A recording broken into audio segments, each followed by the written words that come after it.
Hello mga ka-YX! Dahil hindi pa ako makapagbiyahe dahil wala pang rehistro ng baby Yaris ko, pinag-aralan ko muna paano i-connect ang dashcam sa cellphone through Toyota DVR. Let's get started! Unang-una, punta muna tayo sa Play Store ng cellphone natin at i-download ang Toyota DVR application. Ganyan ang itsura ng Toyota DVR app.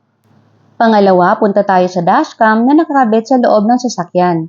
Pansinin ninyo na may 4 na rectangular buttons ang dashcam. Pangatlo, pindutin ang on-ang button. Pansinin ninyo na may mga arrows. Para yan ang magsilbing guide para sa pag-setup ng dashcam.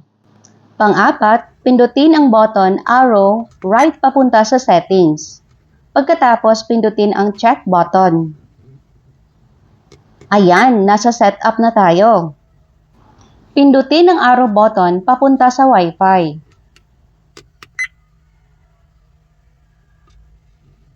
Click check button para i-on ang Wi-Fi.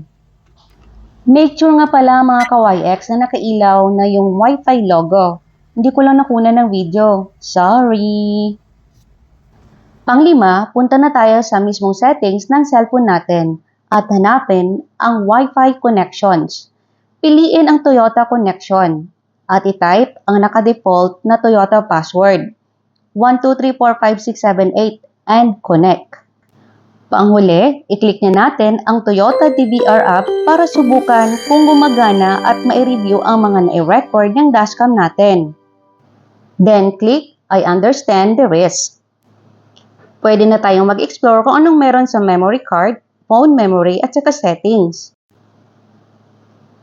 Ayan, gumagana na mga ka-YX. Review na mga na-record ng dashcam nyo.